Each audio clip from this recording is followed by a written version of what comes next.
Dr. Amanda Torres wiped the sweat from her forehead as she stared at the computer screen. The numbers made no sense. The radio telescope had been picking up strange signals all morning, but these readings were impossible.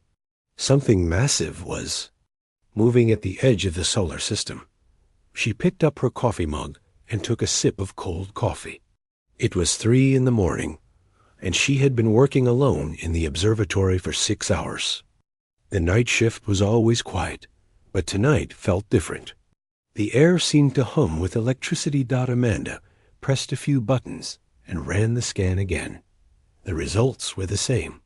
Gravitational waves were rippling through space like stones thrown into a calm pond. Whatever was causing them had to be enormous, bigger than anything humans had ever built.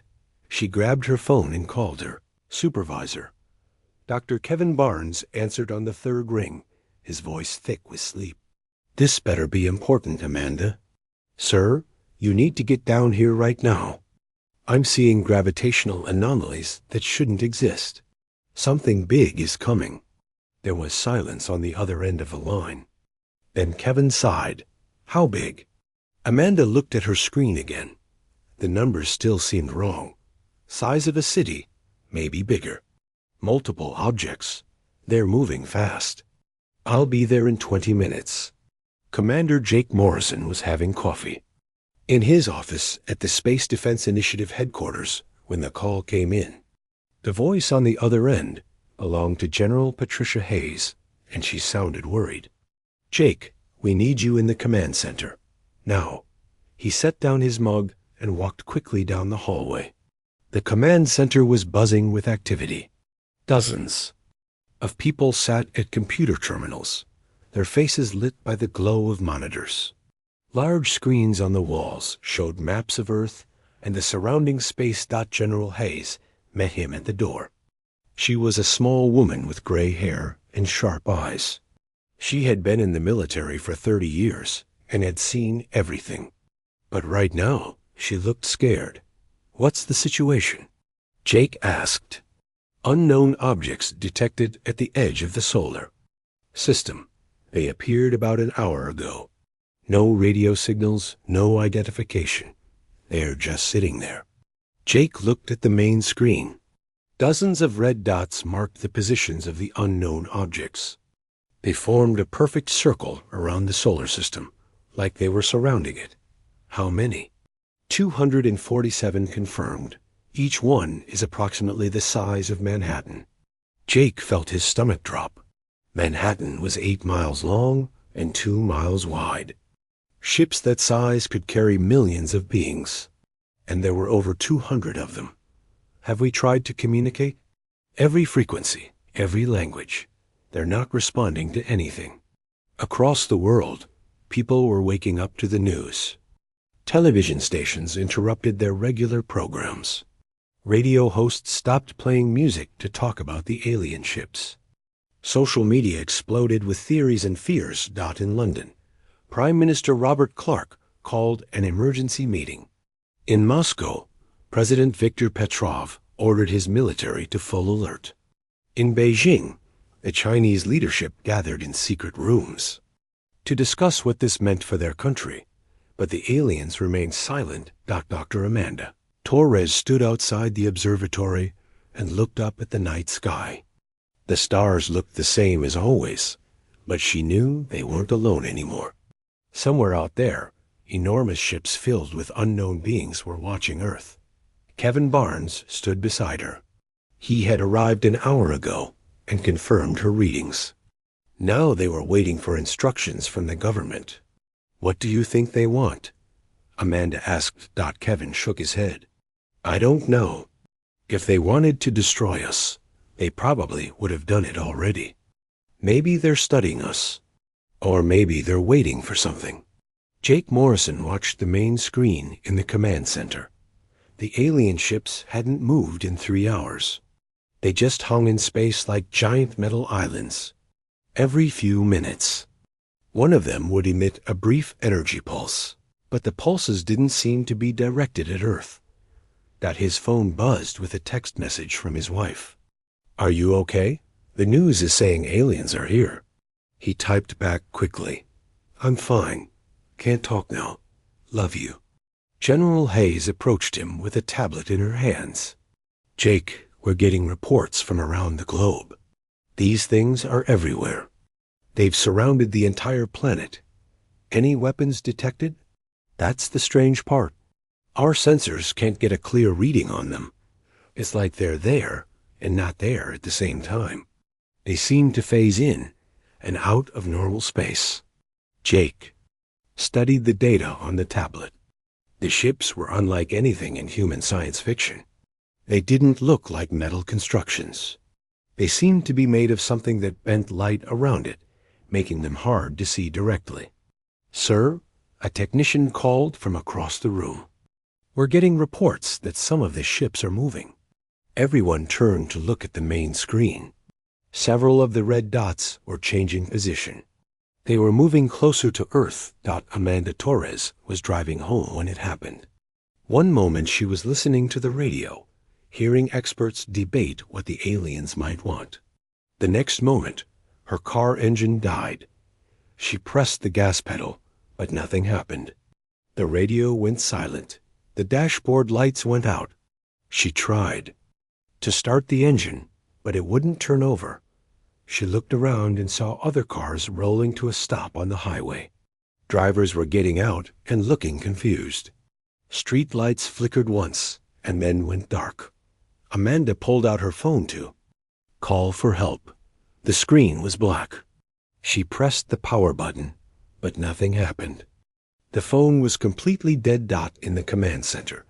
Every computer screen went black at exactly the same moment. The overhead lights went out. Emergency lighting kicked in for a few seconds. Then that died too. Jake Morrison stood in the darkness and listened to the sounds of confusion around him. People were asking questions, but no one had answers.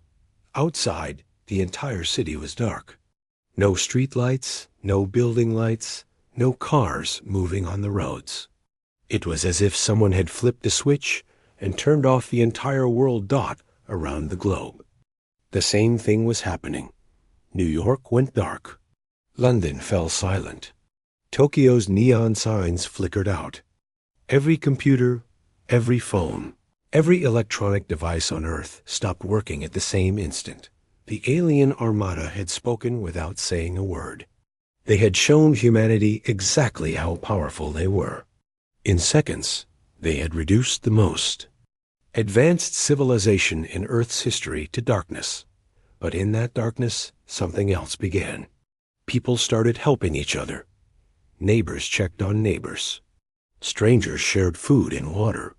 And slowly, humans began to realize that their greatest strength had never been their technology. It was each other. 3 months had passed since the great darkness fell over Earth. Lisa Carter sat in the basement of an old library, surrounded by equipment that looked like it belonged in a museum. Radio parts from the 1940s covered the wooden table in front of her. Vacuum tubes glowed orange in the dim candlelight. She had been a NASA engineer before the aliens came.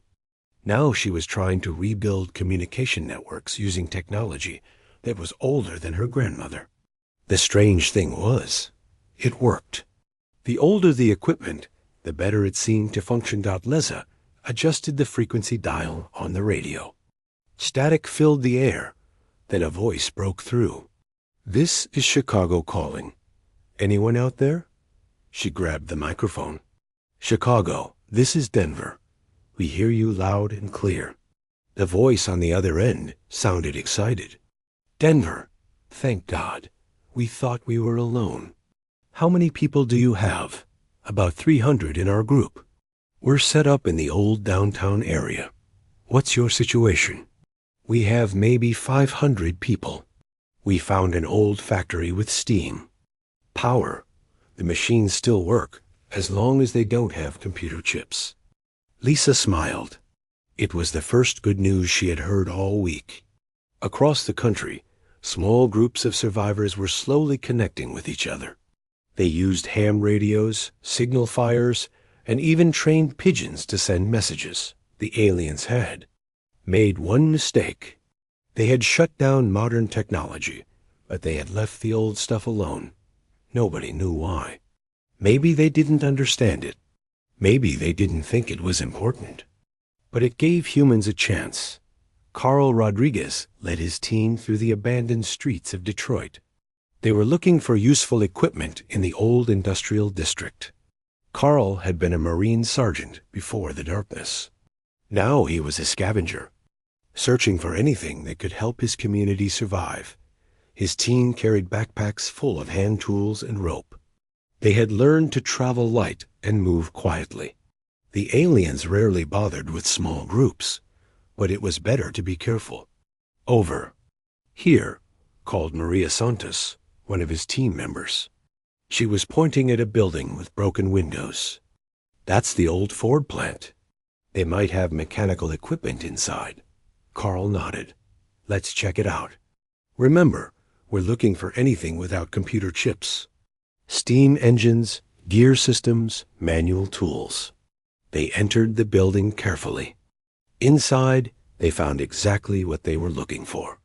Old assembly line equipment sat covered in dust. Most of it was mechanical, powered by belts and gears instead of electronics. This is perfect, Maria said. We can move this stuff back to camp, use it to make things we need. Carl examined a large press machine. It was designed to shape metal. Parts. With some work, they could use it to make tools, weapons, even cooking pots. Mark it for pickup, he said. Get the others. We'll need the whole team to move this equipment. Betty Walsh adjusted her glasses and looked at the map spread across her kitchen table. Red pins marked every survivor group she had made contact with. Blue pins showed groups that other radio operators had found. The map was starting to look crowded. Betty was 78 years old. She had been a ham radio operator for 50 years. When the aliens shut down the internet and cell phones, people like Betty became the most important people in the world. Her radio setup filled the entire basement of her house. Most of the equipment was from the 1950s and 1960s. It had been her hobby for decades. Now it was keeping civilization alive. She picked up the microphone and began her daily broadcast. This is Grandma Betty calling all stations. Time for the morning report. Voices began responding from across the continent. Radio operators in small towns and big cities, all sharing information about their communities. Portland here, Betty. We found a group of engineers working on water pumps. They think they can get clean water running to most of the city. Excellent news, Portland. Dallas, what's your situation? Dallas reporting. We made contact with a farming community outside the city. They're using horse-drawn equipment to plant crops. Should have food to trade by harvest time. Betty wrote notes as each group reported. Food supplies, medical needs, technical discoveries, population numbers. She kept track of it all and shared information between groups that could help each. The radio crackled with another voice. Betty, this is Atlanta. We've got a problem here. Go ahead, Atlanta. We're seeing increased alien activity. The ships are sending down scanning beams more often. They seem to be watching us more closely. Betty frowned. Other groups had reported the same thing. The alien ships weren't just sitting in space anymore. They were actively observing human settlements. Commander Jake Morrison stood on the roof of an old office building and looked up at the sky. In the distance, he could see the alien ships hanging like dark clouds. They were lower than they had been 3 months ago. Much lower. He climbed down the ladder to the floor below. His command center was now a collection of folding tables and old maps. No computers, no electronic displays. Just people working with paper and pencils. Sir, called Lieutenant Danny Foster, we got a message from the radio operators. Multiple groups are reporting alien scanning activities. Jake walked over to the communication desk. A young woman sat at an old telegraph machine, tapping out. Messages in Morse code. What kind of scanning? Jake asked. Energy beams coming down from the ships. They seemed to focus on areas where humans have organized large groups or built new equipment. Jake studied the reports. The pattern was clear. The aliens were watching human settlements. They were particularly interested in places where people had successfully adapted to life without modern technology. They're studying us, he said. Sir, think about it. They could have destroyed us completely on the first day. Instead, they just shut down our technology. Now they're watching to see what we do next. Dr. Amanda Torres worked by lamplight in her makeshift laboratory. She had managed to salvage some equipment from the old observatory. Mechanical telescopes, photographic equipment, basic measuring tools. She was trying to understand the alien ships. Every night, she pointed her telescope at them and took photographs. Over 3 months, she had collected hundreds of images. The pictures showed something interesting. The ships weren't just floating in space. They were arranged in specific patterns. Mathematical patterns that seemed to change slightly each day. Amanda spread the photographs on her desk and studied them carefully. The patterns looked familiar. She had seen similar arrangements in her studies of physics and mathematics. There. Not random, she said to herself. Her assistant, a young man named Peter Gray, looked up from his calculations. What do you mean? The ship positions. Look at these photos. Day 1, day 30, day 60, day 90. The formations are changing according to a mathematical sequence. Peter examined the pictures. You're right. It looks like they're following some kind of formula. Amanda felt excitement building in her chest. If the aliens were following mathematical patterns, maybe humans could predict what they would do next. Maybe they could even figure out what the aliens wanted. She pulled out a mechanical calculator and began working through the numbers. The patterns were complex, but they followed rules. Rules that a human mind could understand. Peter, get me all the astronomy textbooks from the library. The old ones from before computers. I think we're about to crack this puzzle. Across the world, humans were adapting in ways the aliens had never seen before. In the ruins of cities, communities formed around shared skills and knowledge.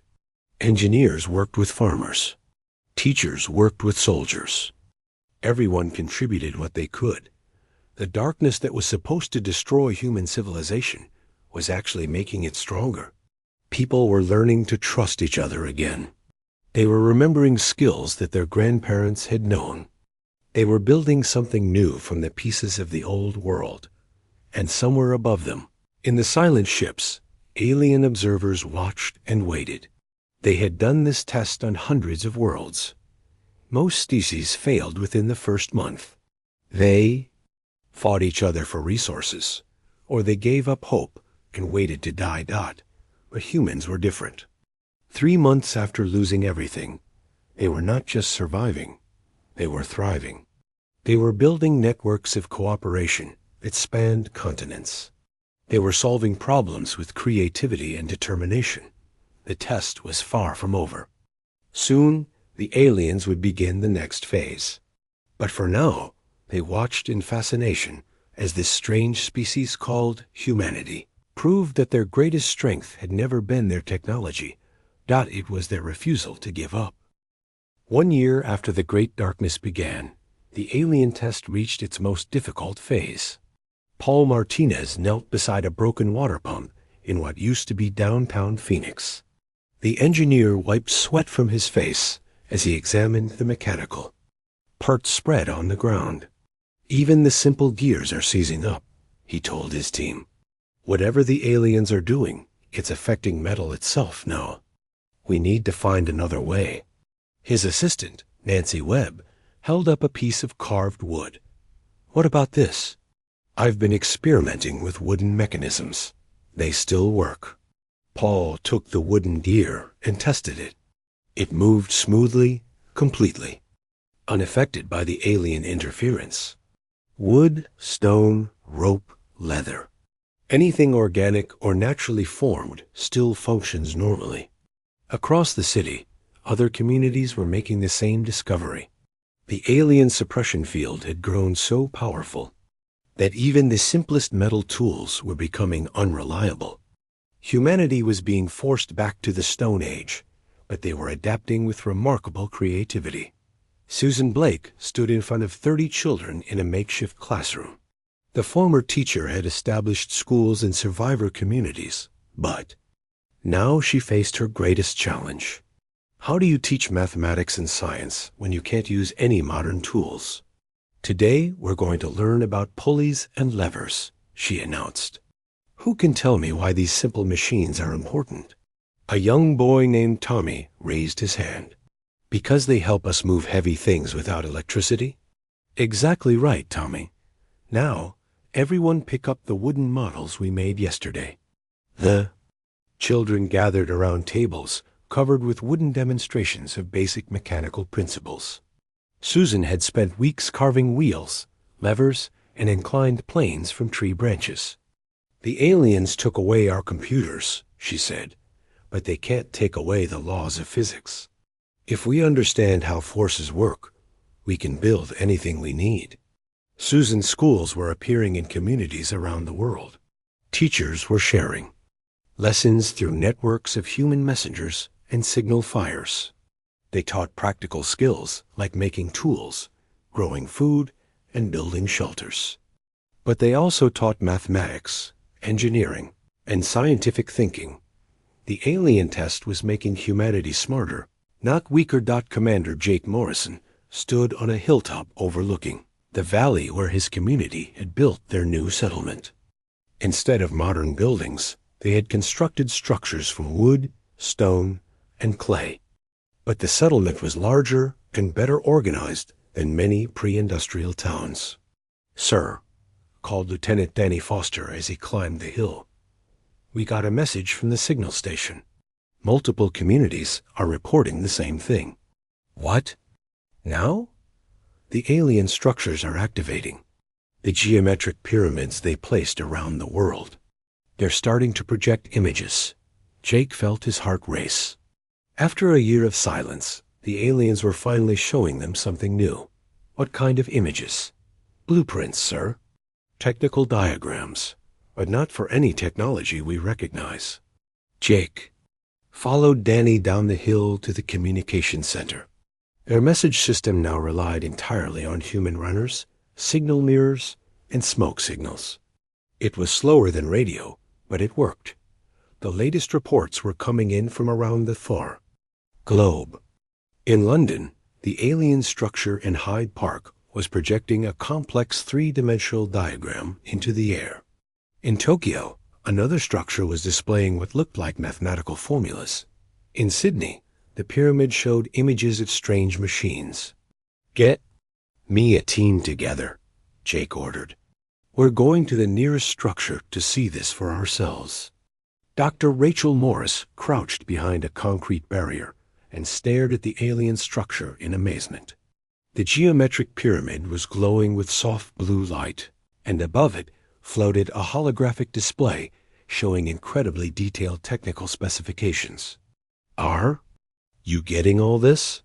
she whispered to Frank Chun, who was frantically sketching the diagrams on paper. "I'm trying, but there's so much information. Look at those symbols. They're the same mathematical sequences we decoded from the alien signals, but now they're connected to actual machine designs." Rachel studied the holographic display. The diagrams showed devices that seemed to work on principles beyond human science. Energy systems that drew power from space itself. Computers that processed information using quantum effects. Transportation. Systems that could move objects instantly across vast distances. "It's like they're showing us the next level of technology," she said, "but only if we can understand it." Frank pointed to one section of the display. "Look at that part. It's showing how to build the device using only materials we can find on Earth. Wood, stone, certain metals arranged in specific patterns." Rachel felt excitement building in her chest. They're not just testing our intelligence. They're offering to teach us. But we have to prove we're ready to learn. Around the world, similar scenes were playing out. Communities of survivors gathered around the alien structures, studying the technical displays and trying to understand what they meant. Scientists worked with craftsmen. Engineers collaborated with artists. Everyone contributed their knowledge to decode the alien blueprints. Paul Martinez arrived at the Phoenix structure with a team of his best people. The holographic display showed a water purification system that could clean thousands of gallons per day using only natural materials and human labor. Nancy, do you see that crystalline matrix in the center? He asked his assistant. Yes, it looks like they want us to arrange quartz crystals in a specific geometric pattern. And those wooden channels around it, they're designed to create precise water flow rates. If we build this exactly as shown, it should work better than any electric pump we ever had. Paul realized this was the key to the alien test. They weren't just measuring humanity's ability to survive without technology. They were testing whether humans could understand and build better technology. Technology that worked with nature. Instead of against it, Dr. Amanda Torres stood before the alien structure that had appeared near her laboratory. The holographic display showed something that made her gasp with wonder. It was a star map, but not like any human astronomers had ever created. This map showed the locations of thousands of civilizations throughout the galaxy. Some were marked with green symbols, others with red. Most were marked with yellow. Peter, look at this, she called to her assistant. The green markers. I think they represent successful civilizations. Advanced species that passed whatever test the aliens are conducting. Peter studied the map. What about the red ones? Failed species, I think. Civilizations that didn't make it through the test. And the yellow ones? Amanda felt a chill as she understood. Species currently being tested. Like us, the map showed. Hundreds of yellow markers throughout the galaxy. On dozens of worlds, other intelligent species were facing the same challenge that humanity was experiencing. Their technology had been shut down, their civilizations stripped back to basics. And they were being tested to see if they could evolve beyond their current limitations. But the map also showed something hopeful. There were far more green markers than red ones. Most species that faced this test eventually passed it. The holographic display changed, showing new technical diagrams. These blueprints were different from the others. They showed how to build communication devices that could reach across interstellar space, ships that could travel between stars, weapons that could defend against any threat. Amanda realized she was looking at the technology that would make humanity a true galactic civilization. The aliens weren't trying to conquer or destroy Earth. They were offering humanity membership in a community of advanced species. But first, humans had to prove they deserved it. Around the world, communities began attempting to build the devices shown in the alien blueprints. Some projects failed completely. Others worked partially. But a few communities managed to create devices that functioned exactly as the aliens had designed them. When the first human-built alien device activated successfully, something changed. The suppression field around that community weakened slightly. Basic electrical equipment began working again in a small area around the device. The message was clear. For every alien design that humans could successfully build and operate, they would earn back a piece of their technological civilization. But the new technology would be better than anything they had lost. The real test was just beginning, but humanity was starting to pass it. Commander Jake Morrison received reports of successful device construction from 3 different communities. Each success had created a small zone where technology worked again. But more importantly, each success had required perfect cooperation between dozens of people with different skills. The aliens weren't just testing human intelligence. They were testing whether the entire species could work together toward a common goal. And slowly, steadily, humanity was proving that they could. 18 months after the Great Silence began, humanity faced its final test. Dr. Amanda Torres stood on a rooftop in Denver, watching as a massive structure materialized in the sky above the city. It was larger than anything the aliens had shown before, stretching across the entire horizon like a second moon. "Peter, are you seeing this?" She called to her assistant, who was documenting the event with an old film camera. "It's enormous," Peter replied, snapping photographs as quickly as he could wind the film. "And look, it's not just here. I can see similar structures appearing over every major city. Around the world, the same phenomenon was occurring. Giant geometric platforms had appeared in the sky above every human settlement. Each platform projected the same holographic display, showing a puzzle that seemed to encompass the entire planet. Commander Jake Morrison gathered his team in the communication center. Reports were flooding in from every settlement connected to their network. The alien platforms were presenting humanity with a challenge that required global coordination. "What exactly are we looking at?" Jake asked Dr. Rachel Morris, who had been studying the holographic displays for hours. "It's a planetary puzzle," Rachel explained, pointing to her hand-drawn diagrams. "Each platform shows a different piece, but they all connect together. Look at these symbols here. They match the mathematical sequences we decoded months ago. Lieutenant Danny Foster studied the diagrams. So we need to solve it as a species? Every community working together?" "That's exactly what I think," Rachel said. "The aliens have been testing our ability to cooperate in small groups. Now they want to see if the entire human race can work as one." The puzzle was incredibly complex. Each platform displayed different mathematical formulas, geometric patterns, and technical specifications. But when communities shared their pieces through the human communication networks, a larger picture began to emerge. In London, survivors used signal mirrors to flash coded messages across the city. In Tokyo, teams of runners carried calculations between neighborhoods. In Sydney, smoke signals conveyed mathematical data across the harbor. The old communication networks that humans had built during the dark months were now carrying the most important message in human history. Paul Martinez worked with his team to decode the section of the puzzle displayed over Phoenix. The holographic images showed complex engineering diagrams, but they were connected to puzzle pieces from other cities. "Nancy, we got the data from the New York group," he said to his assistant. "Their section shows power distribution systems. When we combine it with our water management diagrams, we get something incredible." Nancy studied the combined diagrams. "Paul, I think this is showing us how to build a completely sustainable city, one that works with nature instead of destroying it." Similar realizations were occurring around the globe. The puzzle wasn't just a test of human intelligence.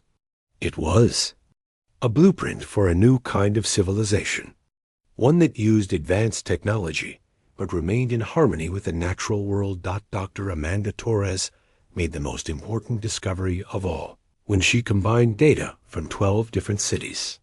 The mathematical patterns revealed something that took her breath away.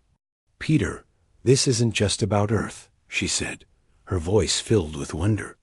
"The puzzle is showing us how to build interstellar communication systems. We're not just being tested for planetary civilization. They want to see if we're ready to join the galactic community." Betty Walsh, now the most important person in the global communication network, coordinated the final phase of the puzzle solution. Her radio equipment had been upgraded with components built from alien blueprints, allowing her to reach every survivor community on Earth. "This is Grandma Betty, calling all stations," she broadcast. "We're ready for the final synchronization. Every community needs to activate their piece at exactly the same moment. Around the world, communities prepared for the most complex coordinated action in human history. They had no electronic timing systems, no satellite networks, no computer. Coordination. They had only human discipline and the communication networks they had built with their own hands. The timing had to be perfect. Using the position of the sun, mechanical clocks, and carefully coordinated signals, every human settlement prepared to act as one. Carl Rodriguez stood with his team at the device they had built from alien blueprints. It was made entirely from natural materials, wood and stone and crystal, but it hummed with energy that seemed to come from the fabric of space itself. On Betty's signal, he told his team, "Remember, this has to work perfectly the first time." Similar scenes played out in thousands of locations worldwide. Humans who had spent 18 months learning to work together without modern technology were about to demonstrate the ultimate form of cooperation. Betty Walsh's voice crackled over radios around the globe. "All stations, this is the final countdown. 10, 9, 8, 7, 6, 5, 4, 3, 2, 1. Activate now." Across Earth, thousands of alien devices built by human hands activated simultaneously. The effect was immediate and spectacular. Beams of light shot up from every device, connecting with the alien platforms overhead. The platforms began to glow brighter, and suddenly they were connected by streams of energy that formed a perfect geometric pattern around the entire planet. Dr. Armada Torres watched in amazement as the alien ships that had hung silently in space for 18 months began to move. But they weren't attacking or leaving. They were repositioning themselves into a new formation, one that seemed to welcome Earth into some larger structure. Then the real miracle began. Technology across the planet started working again, but it was different, better. The new systems integrated seamlessly with the devices humans had built from alien blueprints. Cars that ran on energy drawn from space itself. Computers that processed information using quantum effects. Communication systems that could reach across interstellar distances. But most importantly, the new technology was designed to work with human nature rather than replace it. Communities remained connected through personal networks. People still worked together on shared projects. The cooperation that had been forced by the alien test had become a permanent part of human civilization. Commander Jake Morrison stood on his rooftop and watched as the first message from the alien ships finally arrived. But it didn't come as radio signals or light patterns. It came as pure understanding, flowing directly into his mind. The aliens introduced themselves as the Galactic Council, an alliance of species that had all passed the same test that humanity had just completed. They explained that most civilizations destroyed themselves with their own technology before they learned wisdom. Only species that could maintain cooperation and ethical behavior while advancing technologically were invited to join the galactic community. Earth was the 43rd species to pass the test in the past 1,000 years. They were far from the first, but they had demonstrated something unusual. Most species took decades or centuries to complete the test. Humanity had done it in 18 months. The alien ships began broadcasting detailed information about the galaxy, about other civilizations, about technologies and opportunities that awaited humanity among the stars. But they also made something clear. Earth would never be ruled by alien powers. The test was not about finding servants, but about finding equals. Dr. Amanda Torres received the technical specifications for humanity's first interstellar spacecraft. As she studied the blueprints, she realized they were designed to be built using the same principles humans had learned during the test. Advanced technology powered by natural forces, operated by communities working in perfect cooperation. 6 months later, Commander Jake Morrison stood on the bridge of the ship Earth's Hope as it prepared for humanity's first journey to another star system. The vessel was a marvel of hybrid technology, combining alien science with human engineering and the cooperation principles that had carried the species through its darkest time. Through the view screen, he could see Earth growing, smaller behind them. But he wasn't sad. Earth was still there, still thriving, still home to billions of humans who were building a better civilization than they had ever imagined possible. The ship's mission was to visit other worlds that were currently undergoing their own tests. Humanity would help guide them through the challenges, just as other species had once helped guide humanity. Jake smiled as he remembered the words that had appeared in his mind on the day the test ended. The message from the Galactic Council that had changed everything. Welcome to the community of worlds. Your greatest strength was never your technology. It was your refusal to abandon hope and your ability to work together even when everything seemed lost. That strength will take you to the stars. The alien Armada had arrived without a word and plunged Earth into darkness. But from that darkness, humanity had emerged stronger, wiser, and ready to take their place among the civilizations of the galaxy. The test was over. The real adventure was just beginning. Jake Morrison stood in front of the massive doors that led to the Galactic Council chamber. His hands were steady, but his heart was beating fast. Today would decide Earth's future. After 50 years of being alone in space, humanity was finally asking to join the big galactic family. The doors opened with a soft hiss. Jake walked into a room so large that Earth's biggest stadium would fit inside it 3 times over. The ceiling was so high he could barely see it. Strange lights floated in the air, casting weird shadows everywhere. Around the circular chamber sat representatives from dozens of alien species. Jake had studied them all, but seeing them in person was different. The Zephyrians looked like giant lizards walking on 2 legs. Their scales changed colors when they talked.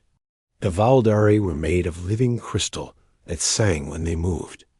The Kratari looked like huge ants, but they were smart enough to build spaceships that could cross the galaxy in days. Jake walked to the center of the chamber. A small platform rose from the floor to lift him up so everyone could see him. He felt very small and very human in this place, filled with beings who had mastered technologies that Earth was still trying to understand. Council leader Zexthal rose from his seat. He was the biggest Zephyrian Jake had ever seen, with dark green scales and yellow eyes that seemed to look right through him. When Zexthal spoke, his voice echoed through the chamber like thunder. So this is the human who thinks his little mudball planet deserves to sit with us, Zexthal said. His scales turned bright red, which Jake knew meant he was amused. Tell us, little human, what can Earth possibly offer the Galactic Trade Federation? Jake took a deep breath. He had practiced this speech 100 times. Honorable Council, members, Earth offers the same thing all member worlds do. We want to trade, to learn, and to help protect the galaxy from threats that face us all. A sound like breaking glass filled the chamber. It was Crystal Singer Morden laughing. The Valdari representative's crystal body flashed with bright colors. Protect the galaxy? You humans still use fusion rockets to travel between your planets. We mastered gravity drives before your species learned to make fire. More laughter came from around the chamber. Jake felt his face getting hot, but he kept his voice calm. We may be new to galactic technology, but humans learn fast. We adapt to new situations better than most. Queen Voice Clicktar made a clicking sound that Jake knew was the Kratari way of showing disbelief. Your entire military consists of maybe 300 ships. The smallest member world has 10 times that number. And your weapons? She clicked again. Kinetic projectiles and crude energy beams. We stopped using such primitive weapons 1,000 years ago. Zexthal stood up to his full height, which was nearly 3 meters tall. Let us be clear about what we see when we look at Earth. One small planet, no colonies, no orbital cities, no Dyson spheres or matter converters. Your people fight wars over resources that we can create from empty space. Jake felt every word like a physical blow, but he forced himself to stand straight. Around the chamber, alien representatives were making sounds of amusement. Some were taking pictures of him with devices he didn't understand. He was becoming a joke to them. Your species has not even learned to control gravity, Morden added. You cannot fold space or manipulate quantum fields. You know nothing of dimensional, engineering, or consciousness transfer. By our standards, you are barely past the Stone Age. A new voice spoke up. It belonged to Admiral Kretal of the Nexus Defense Force. The Outer Rim worlds have been attacked by the Void Reapers 6 times this year. Each attack destroys entire colonies. What could Earth possibly do against an enemy that our combined fleets can barely hold back? Jake knew this was the moment that mattered most. We asked for the standard probationary period, 1 galactic year, to prove that humanity deserves membership in the Federation. The chamber fell quiet. Zextul's scales shifted to a deep purple color that meant he was thinking. After a long moment, he began to laugh. It was a deep rumbling sound that made the floor shake. Very well, little human. We will give you your year, but the terms will not be easy. His scales turned bright orange, which meant he was enjoying himself. First, you must demonstrate military capability equal to a second-tier galactic power. That means at least 5,000 combat vessels with modern weapons and defenses. Jake's heart sank. Earth didn't have 5,000 ships total, let alone combat vessels. Second, Kliktar added, you must establish and maintain at least 3 colony worlds outside your solar system. Not research stations or mining outposts. Real colonies with at least 1 million humans each. Third, Morden sang in her crystal voice, you must contribute meaningfully to galactic defense. The next time Void Reapers attack, Earth forces must participate and prove effective against them. Zextul's scales turned bright yellow with amusement. Do you accept these terms, human? Or would you prefer to withdraw your application and return to your little corner of space? Jake looked around the chamber at all the alien faces watching him. He could see the mockery in their eyes. They expected him to give up, to admit that Earth wasn't ready for the big leagues.